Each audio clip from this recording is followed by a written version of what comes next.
Baghdad کے چوک میں مزدور بیٹھے ہوتے تھے تو میری ان مزدوروں میں سے ایک نوجوان بچے پہ نظر پڑی. بڑا کمزور سا وجود تھا لیکن چہرے پر عبادت کا نشان تھا. ماتھا بتاتا تھا کہ نماز کا بڑا خیال رکھتا ہے. میں اس کے قریب گیا. چہرے بھی بڑا کچھ بتاتے ہیں نا, چہروں میں بھی بڑی رانائی ہوتی. فرماتے ہیں میں قریب گیا, میں نے اس کو کہا بیٹے مزدوری کرو گے؟ تو کہنے لگا مزدوروں میں بیٹھا ہوں تو حضور مزدوری کے لیے ہی تو بیٹھا ہوں. تو میں نے کہا کہ چلو پھر. کہنے لگا نہیں میری کچھ شرطیں. میں نے کہا بتاؤ. کہنے لگا پہلی شرط یہ ہے کہ لوگ 4 دینار دیہاڑی لیتے ہیں, میں 3 دینار لوں گا. میں نے کہا یار بھائی تو بڑی بہترین ہے, باقی بھی اس طرح کی رکھ لے. اس نے کہا حضور دوسری شرط یہ ہے کہ میں آپ کی مکمل بات مانوں گا لیکن جب اذان ہو جائے گی پھر آپ کی نہیں سنوں گا. تیسری بات اس نے یہ کی کہ حضور میں آپ کے گھر میں کام کروں گا پر آپ کے کسی سوال کا جواب نہیں دوں گا. کہتے ہیں میں نے کہا یار تو بڑا عجیب ہے, شرطیں تو مالکوں کی ہوتی ہیں. کہنے لگا جی بہرحال میں شرطیں لگا کے جاتا ہوں. فرماتے ہیں میں اسے گھر لے آیا. کام میں نے اس کو بتایا تو جو کام مزدور سارے دن میں کرتا ہے نا اس نے 2 گھنٹے میں کر دیا. ہمارے مزدور سگریٹ پینے میں بھی تو آدھا گھنٹہ لگاتے ہیں, وہ چائے پینے جائیں تو پونا گھنٹہ. ان کو بھی تو دیانتداری کرنی چاہیے کہ نہیں کرنی چاہیے؟ نے معاہدہ کیا ہے نا جی تو پورا اترنا چاہیے نا. کہتے 2 گھنٹے میں. اب کام جب بندہ شروع کراتا ہے تو کام اور نکل آتا ہے. کہتے کام میں نے اس کو اور بتا دیا, وہ کرنے لگا. اس نے مٹی نکال کے رکھی تھی باہر رستے میں, وہ اذان ہو گئی زور کی. اس نے وہیں کدال چھوڑی کئی اور چلنے لگا. تو میرا بیٹا کہنے لگا اس کو ذرا برابر کر دو. کہنے لگے چپ کر جا, تیرے باپ سے بات ہوئی تھی, جب اذان ہوتی ہے تو میں کسی اور کی نہیں سنتا, صرف اللہ رسول کی سنتا ہوں. کہتے ہیں مسجد چلا گیا, نماز پڑھ کے آیا تو دوپہر کا وقت تھا. میری بی بی کہنے لگی اس کو کھانا کھا لے.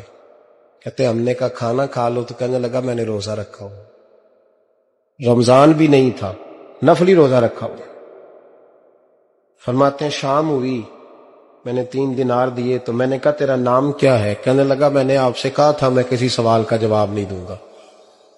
تو وہ چلا گیا. اگلے دن میں پھر لینے گیا اسے, کام کچھ اور نکل آئے. تو لوگوں نے بتایا وہ صرف ہفتے والے دن آتا ہے.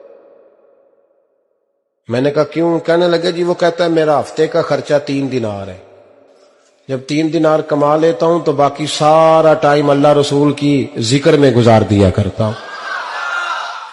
فرماتے ہیں عجیب. اگلے ہفتے میں پھر لینے گیا. میں نے پورا ہفتہ انتظار کیا کہ کام اسی سے کرانا ہے. میں جب گیا تو میں نے کہا چلو. کہنے لگا میری شرطیں یاد ہے نا؟ اور میں نے کہا یاد ہے بھائی ساتھ چل. فرماتے ہیں کام کرایا. 2-3 ہفتے وہ آتا رہا. ایک ہفتے میں گیا تو لوگوں نے کہا حضور آج نہیں آیا. کیوں؟ کہنے لگے بیمار ہو گئے. کہاں گھر ہے؟ کہنے لگے بغداد کے قبرستان کے پیچھے جو کچی آبادی ہے اس میں رہتا ہے. فرماتے میں گیا, دروازے پہ دستک دی تو کہنے لگا حضور آپ ہیں؟ دروازہ کھلا ہے, آ جائیے. فرماتے ہیں میں اندر گیا تو میں نے کہا تمہیں کیسے پتا چلا میں آیا ہوں؟ کہنے لگا حضور اللہ والے ہو, آپ نہیں آنا تھا, ورنہ امیر تو غریبوں کا پتہ لینے کوئی نہیں آتے. کہتے میں قریب گیا تو کہنے لگا میں آپ کا انتظار کر رہا تھا, تیز بخار ہے, تپ رہا. جیب سے کچھ پیسے نکالے. کہنے لگا یہ پیسے رکھ لیں. ایک انگوٹھی نکالی. کہنے لگا حضور آج رات کو میرا انتقال ہو جائے گا, ان پیسوں کا کفن خرید کے صبح جنازہ پڑھ کے مجھے دفن کر دینا, اور جب دفن کرو تو یہ انگوٹھی لے کے عصر کے بعد ہارون رشید کے پاس جانا. آپ اسے کہنا میں نے ملنا ہے پر وہ آپ کو ٹائم نہیں دے گا. آپ اس کو آواز دیجئے گا کہ تیری ایک امانت ہے میرے پاس. پھر وہ آپ سے ملے گا تو انگوٹھی دے دیں, پھر آپ میری طرف سے فارغ ہیں. حضرت فرمانے لگے تیرا نام؟ اور کہنے لگا حضور وقت تھوڑا ہے, آج رات میں نے جانا ہے, بڑی لمبی معافی مانگنی ہے رب کریم سے, اگر مناسب سمجھے تو مجھے اپنے رب سے تنہائی کر دے دے. فرماتے ہیں میں آ گیا پر اس کی باتوں نے مجھے ساری رات سونے نہیں دیا. فرماتے ہیں صبح بڑی مشکل سے سورج نکلا. میں گیا, دروازے پہ ہاتھ رکھا تو دروازہ کھلا ہوا تھا.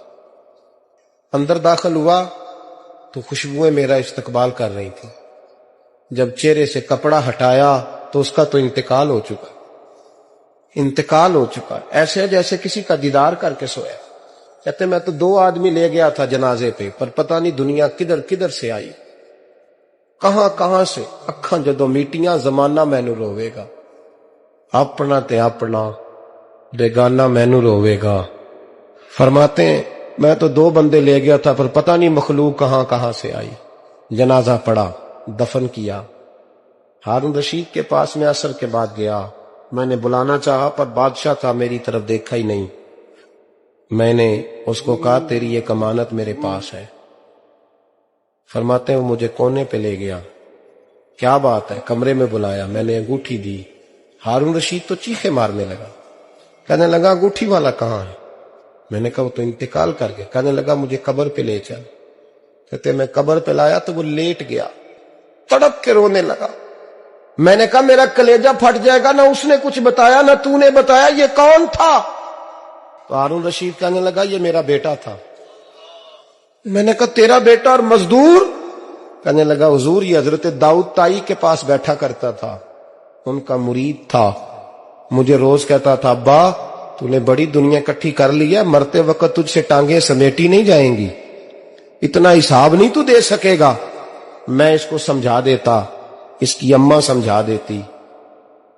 یہ روز ہمیں کہتا چھوڑ دو آ جاؤ اللہ رسول کی بارگاہ میں جھک جائیں، ہم سمجھ۔ ایک دن یہ چلا گیا، کہنے لگا پھر تمہارا رستہ اور ہے اور میرا رستہ اور ہے۔ یہ سونے کی انگوٹھی غلطی سے اس کے پاس رہ گئی، غلطی سے ہیرے کی انگوٹھی چلی گئی۔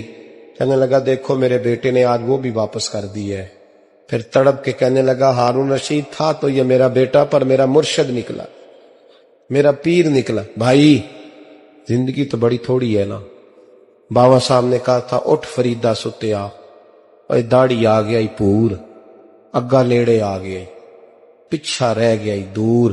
اٹھ فریدہ ستیا، خلقت ویکھن جا، متے کوئی مل جائی بخشیا تے تم ہی بخشیا جا۔ اٹھ فریدہ ستیا، جھاڑو دے مسیت، تو ستے رب جاگدا تیری ڈاڈے